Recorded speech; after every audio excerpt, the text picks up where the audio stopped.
pessoal, meu nome é Carolina e hoje eu vou estar apresentando para vocês o nosso seminário sobre sequenciamento de DNA. O nosso grupo é composto por mim, Daniele e Luiz Felipe, da turma de Biologia Molecular do IFMG Campus Bambuí.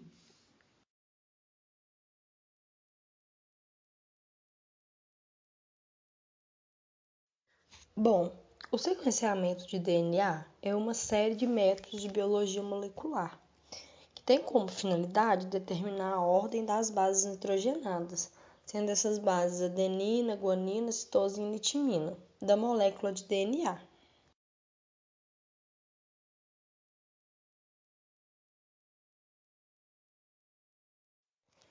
Desde o descobrimento da estrutura química do DNA, em 1953, ele vem sendo uma das moléculas mais estudadas do mundo, devido ao importante papel que ele tem para os seres vivos. E o conhecimento sobre o sequenciamento de DNA pode ser útil em praticamente qualquer área da biologia, como estudos evolutivos e filogenéticos, busca das bases genéticas de doenças, clonagem genéticas e reprodução.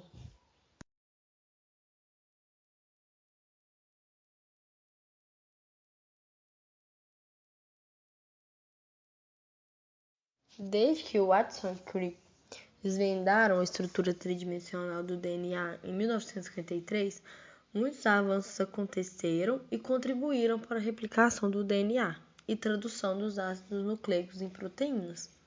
Ainda assim, o sequenciamento do DNA não acompanhou esses avanços.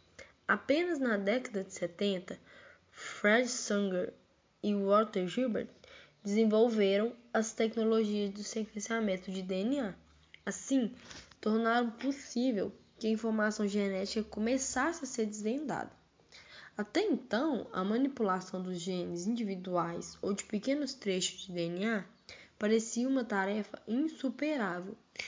O sequenciamento permitiu compreender melhor a estrutura e a função dos ácidos nucleicos. Esse ponto de partida para ser comum nos dias de hoje isolar e estudar um trecho de DNA.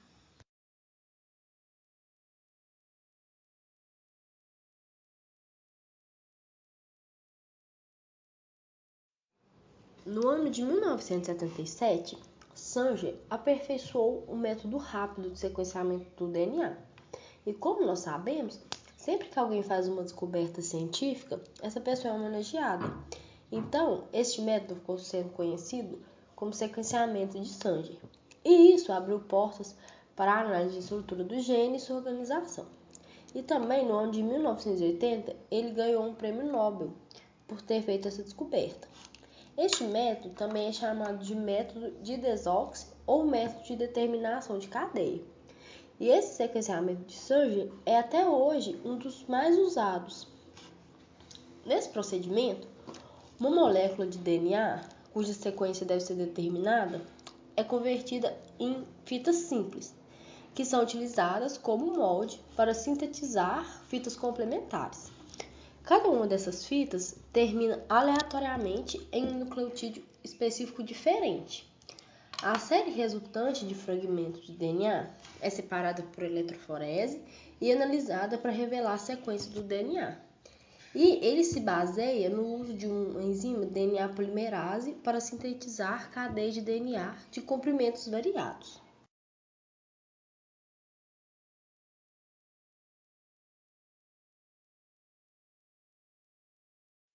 Bom, no sequenciamento de Sanger, ele utiliza da eletroforese em gel de acrilamida, em placa e capilar. Também utiliza da reação de sequenciamento em amplificação linear. E a sua leitura de sequência é feita de forma automática.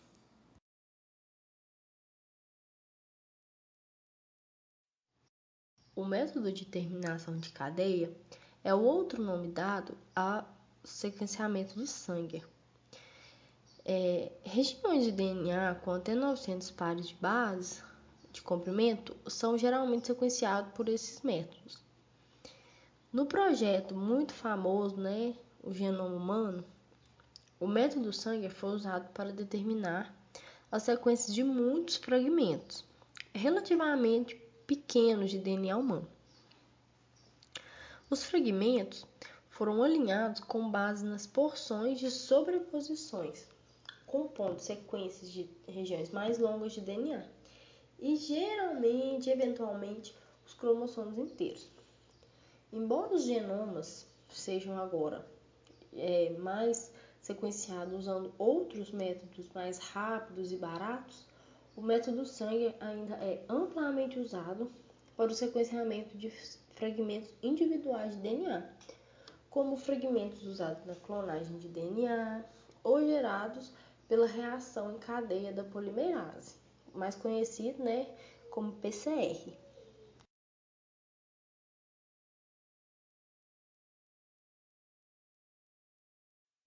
Bom, para se ter uma reação de sequenciamento de Sanger, são necessários alguns componentes, e eu vou falar para vocês agora quais são.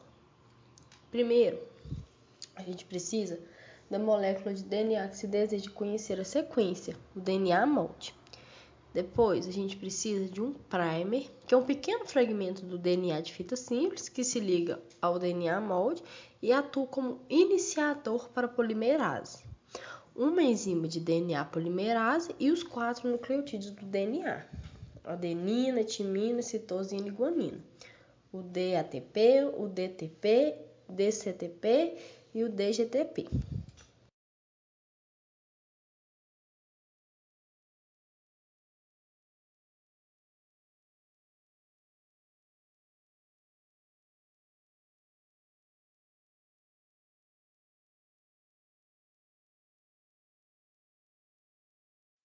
Uma reação de sequenciamento de Sanger contém um ingrediente único, sendo ele o didesoxinucleotídeos, que é um tipo especial de nucleotídeos, também chamados de DDNTPs, sendo respectivamente denominados DDATP, DDCTP, DDGTP e DDTTP, para se referirem aos desoxinucleotídeos de adenina, citosina, guanina e timina. Esses nucleotídeos especiais são similares aos nucleotídeos comuns, mas com uma diferença chave. Falta um grupo hidroxila na posição 3' do carbono do anel de sacarose. No nucleotídeo comum, o grupo 3' hidroxila atua como um gancho para que permita um novo nucleotídeo ser adicionado à cadeia já existente. Então, uma vez que um didesoxinucleotídeo é adicionado à cadeia, não há hidroxila disponível e nenhum outro nucleotídeo pode ser adicionado. Ou seja, é um nucleotídeo que, uma vez incorporado, interrompe a ação da polimerase e assim termina a cadeia que está sendo sintetizada.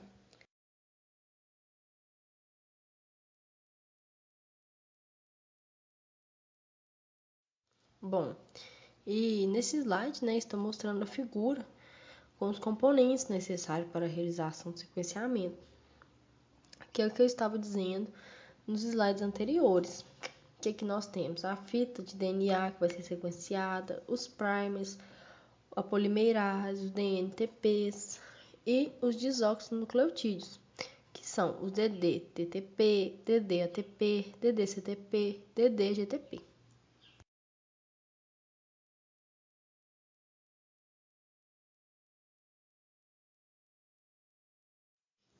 Para que o sequenciamento ocorra, uma sequência iniciadora com algumas dezenas de pares de base de nucleotídeo, denominada como primer, é colocada para ser o ponto de partida do sequenciamento.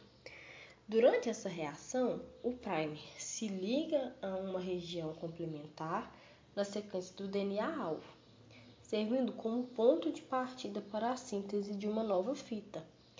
A enzima de DNA polimerase é responsável por adicionar novos nucleotídeos à fita de DNA em crescimento, começando da sequência primer, como representa a imagem, a figura que nós deixamos no slide.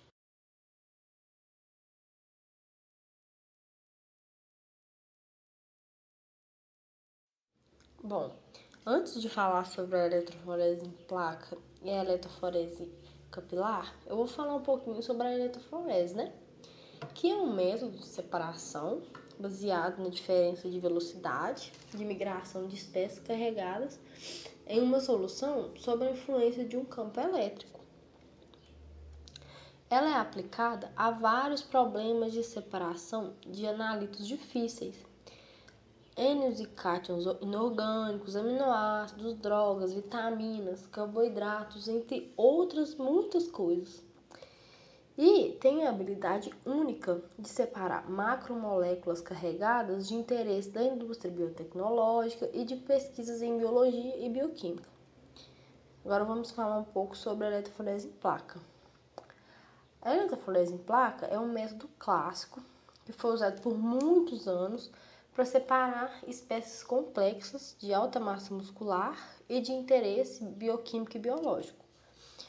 As separações, elas são feitas por uma fina camada plana ou uma placa de gel poroso semissólido que contém uma solução aquosa em seus poros.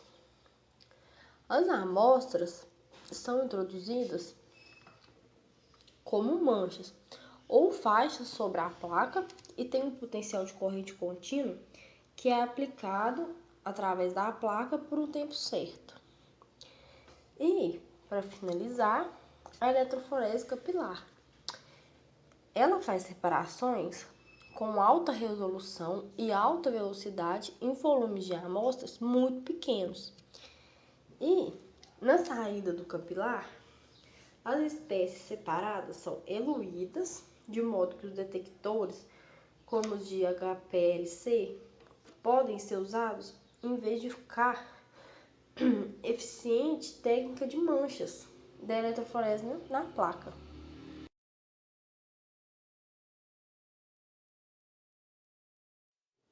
Na leitura de sequências do método automático, para se determinar as sequências de base do DNA, utiliza-se uma única mistura, contendo 4 compostos fluorescentes, um para cada base. Cada de desoxinucleotídeos empregado na reação está associado a um cromóforo, uma substância que apresenta uma determinada cor quando é estimulado por um feixe de laser.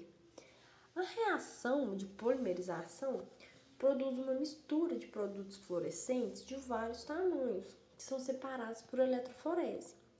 A eletroforese é realizada no interior de capilares e o sequenciador detecta um sinal que é emitido por cada DDNTP fluorescente quando é estimulado por um feixe de laser. Esse sinal é analisado por programas específicos de bioinformática, resultando na sequência de DNA. Já nas leituras das sequências manual, o princípio geral dessa técnica é efetuar a síntese de uma fita de DNA marcada, complementar à fita da qual se deseja determinar a sequência.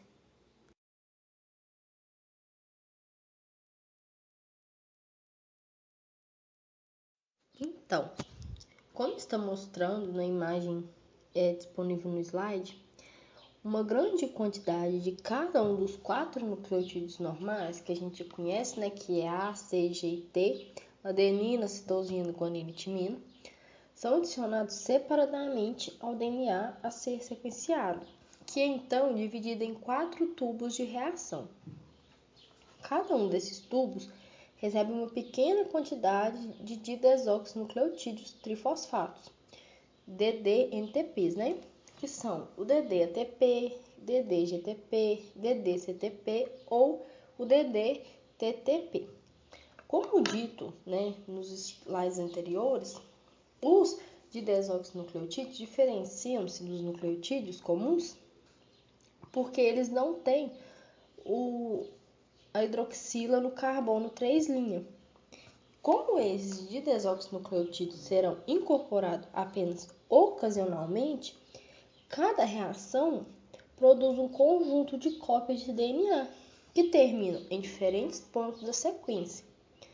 E após a síntese, os produtos das reações adenina, guanina, citosina e timina são carregados individualmente em 4 faixas de um único gel e são separados por eletroforese em gel, um método que separa os fragmentos de DNA pelos seus tamanhos.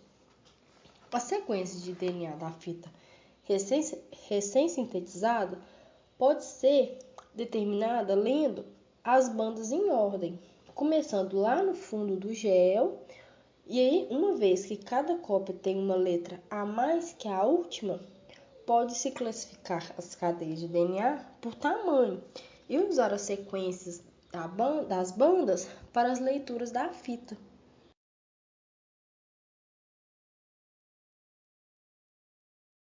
No método Sanger de sequenciamento, a amostra de DNA que vai ser sequenciada é colocada em um tubo com primer, DNA polimerase e nucleotídeos de DNA, DATP, DTTP, DGTP e DCTP. Os 4 nucleotídeos terminadores de cadeia marcados com corante também vão ser adicionados, mas em uma concentração muito menor do que dos nucleotídeos comuns.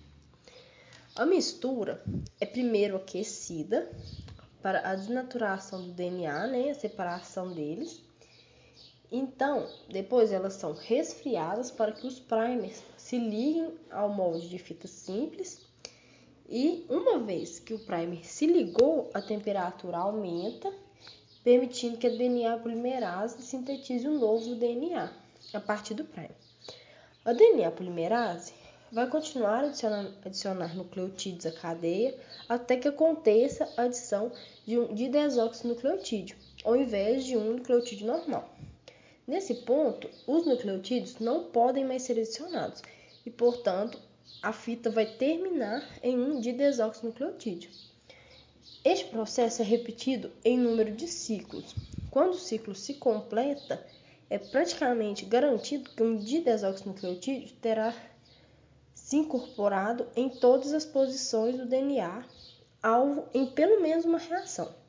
Ou seja, o tubo irá conter fragmentos de diferentes comprimentos, seja grande, pequeno, terminando em cada uma das posições do nucleotídeo do DNA original.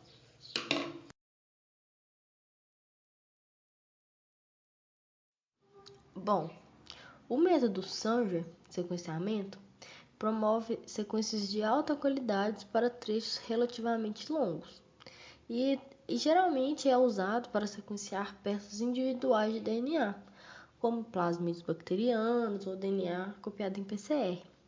Porém, ele tem algumas limitações, porque este método é caro e ineficiente para projetos de larga escala, como o sequenciamento de um genoma inteiro, um metagenoma, que é o genoma coletivo de uma comunidade microbiana. Para essas tarefas, novas técnicas de sequenciamento de larga escala são mais rápidas e mais baratas, então, geralmente, são elas as escolhidas.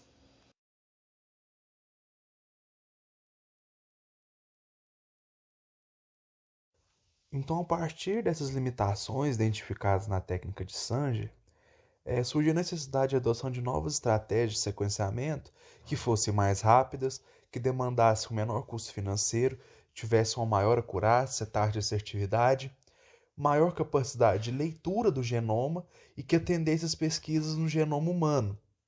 Dessa maneira, surgiu a adoção de novas técnicas de sequenciamento.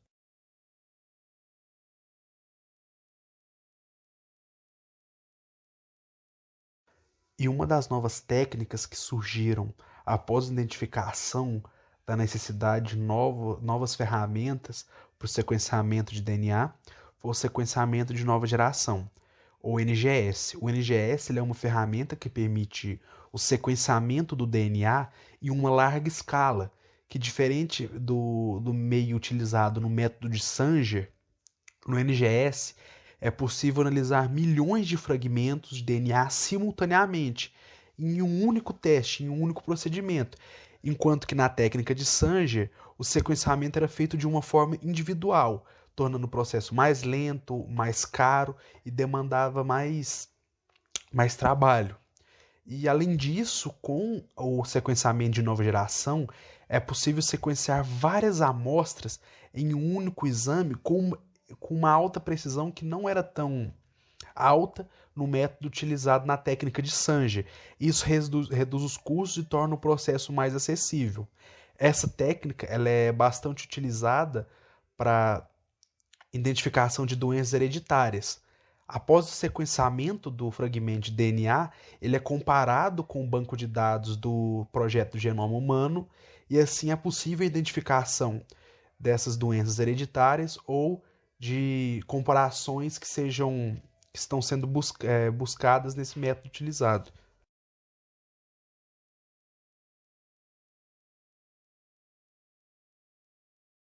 Uma outra técnica moderna de sequenciamento de DNA utilizada dentro da biologia molecular é o pirossequenciamento. O pirossequenciamento é uma técnica que utiliza a síntese de DNA catalisada através de diversas reações enzimáticas, que são catalisadas pelas enzimas além da DNA polimerase, a ATP sulfurilase, a luciferase, a apirase, que reagem em substratos como a adenosina, 5-fosfosulfato e a luciferina. O pirossequenciamento ele é uma técnica considerada mais eficiente que a técnica de Sanger e é um sistema de sequenciamento de segunda geração que é utilizado pela plataforma 454 Life Science.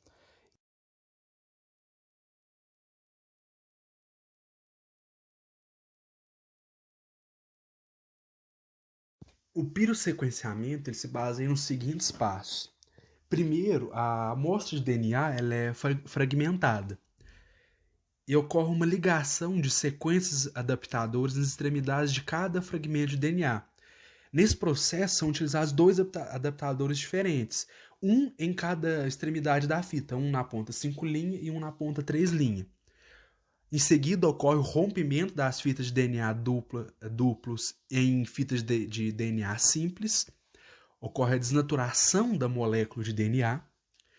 E, em seguida, a ligação das sequências adaptadoras em nanosferas. Essas nanosferas são denominadas como beads. Essas nanosferas possuem sequências que pareiam com as sequências adaptadoras, sendo que, estatisticamente, a gente espera que apenas uma sequência se ligue em cada bead, formando uma sequência pareada com uma nanosfera.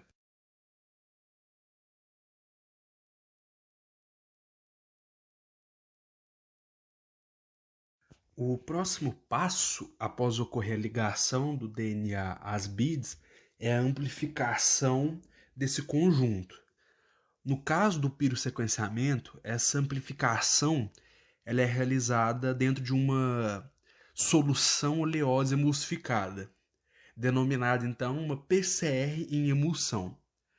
Assim, então, as beads serão internalizadas por gotículas de óleo a uma única fita de DNA ligada à bead, ligada à nanosfera. Cada um desse conjunto vai dar origem a outras fitas que também serão ligadas a outras beads. Dessa forma, cada bead ficará com milhares de cópias de uma única sequência de DNA. Realizado o processo de amplificação desse conjunto, a solução vai ser transferida para uma placa que contém milhões de nanopós, que possui diâmetro suficiente para apenas uma bead por nanopós. Logo após, os reagentes da reação de sequenciamento são adicionados, sendo utilizados, no caso do pirossequenciamento, a enzima DNA polimerase, ATP sulfurilase, luciferase e apirase, e o substrato de luciferina. O sequenciador vai adicionar um nucleotídeo de DNA por vez, que será utilizado no lugar do ATP pelo fato do substrato da enzima ser a luciferase. E a incorporação de um nucleotídeo vai liberar um pirofosfato, que vai se converter em uma molécula de ATP pela ação da enzima ATP sulfurilase. Esse ATP gerado pela utilização da enzima vai converter a luciferina em oxiluciferina, em um processo que libera luz. Caso o nucleotídeo adicionado pelo sequenciador não seja incorporado, a enzima aspirase vai degradar esse nucleotídeo garantindo a limpeza desse sistema e permitindo que um novo nucleotídeo correto seja adicionado à placa. Em cada um dos nanopósitos está ocorrendo milhares de reações ao mesmo tempo. Nesse processo, uma câmera CCD é responsável por filmar a placa e enviar todos os dados para um computador externo. Chegando no computador, poderá ser realizada a identificação da sequência de cada nanopósito, através da análise dos picos luminosos gerados pela adição de cada nucleotídeo. O pirossequenciamento, como eu já havia dito, é um método muito mais eficiente do que o método de Sanger. Se a gente considerar que a cobertura do pirossequenciamento é muito maior, sendo que uma base lida várias vezes pelo mesmo sistema. Entretanto, o método tem uma desvantagem, que é necessário usar um número muito maior e uma diversidade muito maior de reagentes para executá-lo.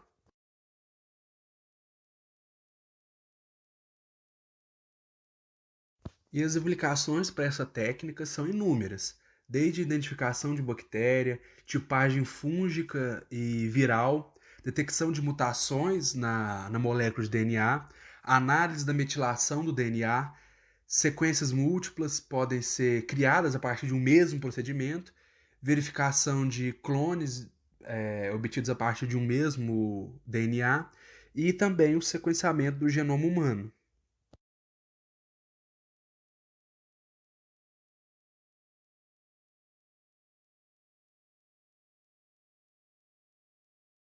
Bom, e como já citado, o pirossequenciamento ele possui algumas vantagens e desvantagens quando comparado com outros tipos de sequenciamento de DNA. Dentre as vantagens é que o processo ele é totalmente automatizado, ele é todo executado por máquinas e tem pouca ação humana, e isso diminui a taxa de erros. O tempo da análise do resultado ele é muito curto, a resposta do sequenciamento ela é instantânea, e ele possui um alto rendimento, uma alta capacidade de replicação em um curto período de tempo. E o preparo do experimento, o preparo do pirossequenciamento, ele é muito rápido.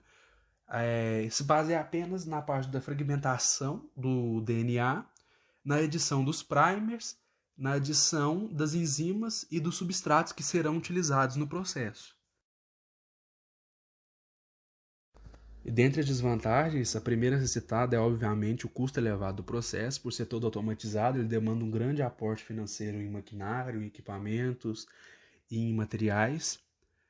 Um grande conhecimento de bioinformática por parte de quem esteja executando esse processo para poder fazer o melhor uso desse equipamento, desse maquinário e também dos bancos de dados que os resultados serão jogados.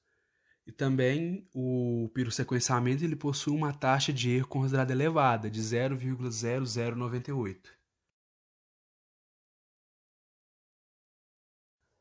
Uma outra técnica de interpretação do sequenciamento de DNA, a técnica de Illumina ou Solexa, que foi desenvolvida por pesquisadores e professores da Universidade de Cambridge, onde, a partir da observação e discussões a respeito do rastreamento do movimento da DNA polimerase, visualizando moléculas únicas que, à medida que incorporavam nucleotídeos de DNA no alongamento da nova fita, em cima de uma superfície sólida, foi desenvolvida uma nova técnica, um novo olhar sobre o sequenciamento e uma nova maneira de interpretar essas técnicas. Posteriormente, essa técnica foi chamada de sequenciamento por tecnologia de síntese, ou SBS, que acabou se tornando uma base de uma nova abordagem para o sequenciamento do DNA. No final dos anos 90, os professores e pesquisadores se reuniram com diversos grupos de capitalistas de risco, investidores de risco, buscando um aporte financeiro para poder dar seguimento a essa ideia. Esses pesquisadores prometiam uma melhor abordagem sobre a técnica de sequenciamento, um novo olhar que diminuiria o custo da decodificação do DNA e aumentaria a velocidade do processo em um fator de 100 mil vezes. E após convencerem esses investidores de risco, receberam o investimento, receberam o aporte e assim fundaram a empresa Solexa, que posteriormente foi adquirida pela Illumina, que até hoje faz parte das grandes empresas que trabalham com sequenciamento e decodificação de DNA.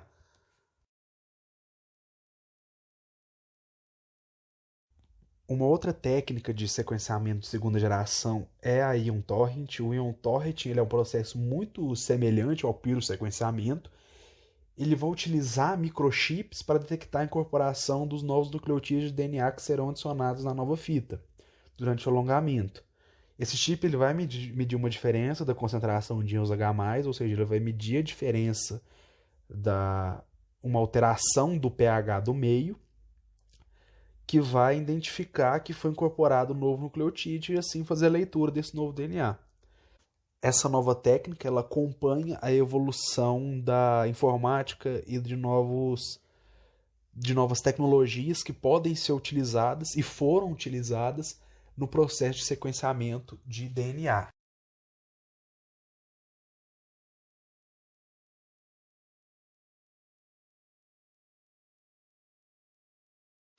Bom, e o processo de Ion Torrent ele funciona basicamente como o processo de pirossequenciamento.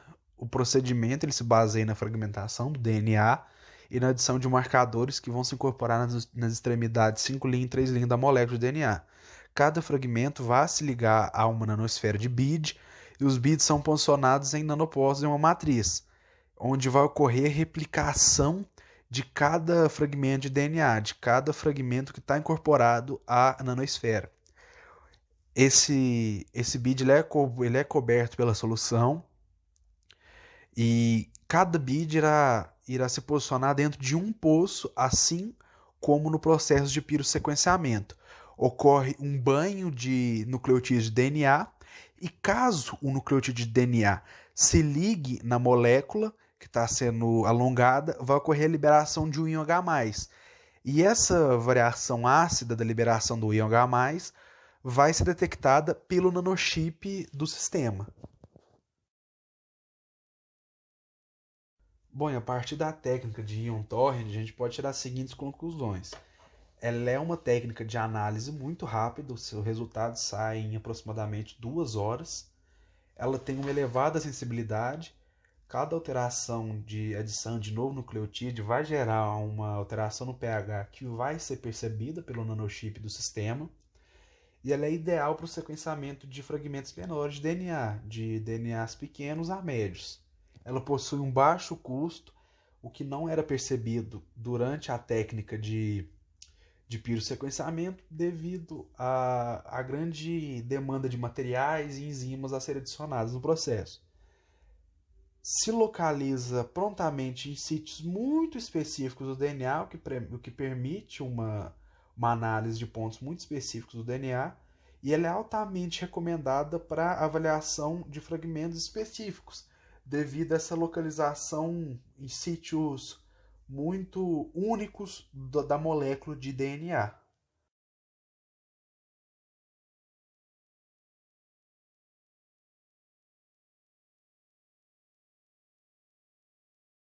Bom, e com o passar dos anos surgiu a terceira geração de sequenciadores. Com essa nova geração, o sequenciamento de DNA era feito em uma única molécula sem necessidade de que ela fosse amplificada, sem necessidade de fazer um processamento anterior com ela para poder fazer a análise do resultado desse sequenciamento. Quando esses novos processos surgiram, foi considerada a era da nanotecnologia, devido à altíssima capacidade de geração de dados. O genoma humano ele era identificado inteiro em uma única corrida. E uma das técnicas que começou a ser utilizada quando essa terceira geração veio é o método de PacBio. É uma técnica que utiliza uma única molécula de DNA de fita simples, que é submetida a uma replicação por meio da DNA polimerase e mobilizada em um micropoço. Durante a replicação, são utilizados nucleotídeos marcados com fluoróforos de diferentes cores. À medida que os nucleotídeos eram incorporados no alongamento da nova molécula de DNA, os fluoróforos são liberados. E a partir dessa liberação, é feita uma emissão de luz num comprimento de onda específico para cada nucleotídeo. E assim, a partir da liberação dessa fluorescência, a luz detectada, é possível identificar a ordem da adição de cada nucleotídeo, pois cada um libera uma onda de diferente comprimento. Portanto, era possível obter a sequência inteira da molécula de DNA. E esse processo de PEC-Bio é considerado uma metodologia de altíssima acurácia e de altíssima taxa de assertividade.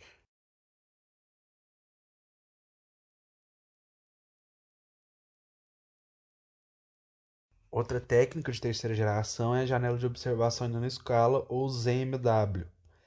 Nessa técnica, a DNA polimerase é aderida a uma base transparente de nanotubos cilíndricos de metal. Após a adesão da enzima nessas paredes, é adicionada uma molécula de DNA ao processo e a molécula se liga à polimerase com bases que estão fosfoligadas. À medida que cada nucleotídeo de DNA é adicionado, uma fluorescência é liberada no processo, quando o fosfato é quebrado. E a luz é detectada pelo sistema e é transformada em dado de sequência, assim como na técnica de PEC-Bio. Essa técnica é considerada 20.000 vezes mais rápido que o método de Sanger e mais assertivo também, pelas novas tecnologias que são utilizadas nesse processo. Nesse slide a gente tem um exemplo de uma imagem do processo, uma foto com uma placa com milhares de cilindros contendo DNA polimerase que vai fazer a codificação do genoma que será adicionado, do fragmento de DNA que será adicionado.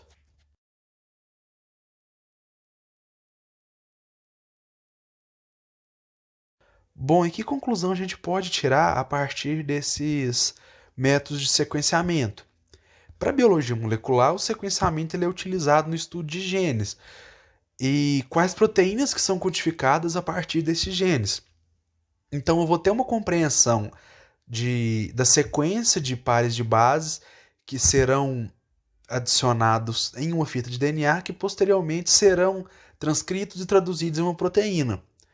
Para a biologia evolutiva, o sequenciamento é importante para a gente entender como diferentes indivíduos, diferentes organismos estão interligados, estão relacionados.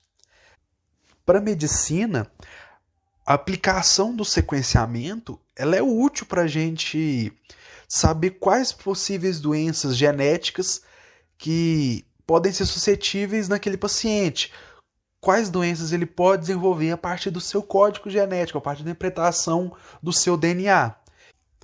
E uma possível aplicação do sequenciamento de DNA na ciência forense é a identificação de pessoas por meio de fios de cabelo, de amostras de sangue, de amostras de pele presentes em cenas de crime, de onde é extraído um DNA que pode ser lido a partir do sequenciamento da amplificação dessa molécula presente na cena. E também na execução de testes de paternidade, onde a gente consegue perceber semelhanças no DNA entre indivíduos que possivelmente podem ser pais e filhos. Assim a gente pode observar que existe uma gama de aplicações. Então assim a gente pode perceber que existe uma gama de aplicações do sequenciamento de DNA utilizando diversas técnicas, desde o passado, desde as técnicas mais modernas, que até hoje são descobertos novos meios, novas práticas e novas aplicações que facilitam cada vez mais o desenvolvimento da ciência e o desenvolvimento da pesquisa acerca do material genético.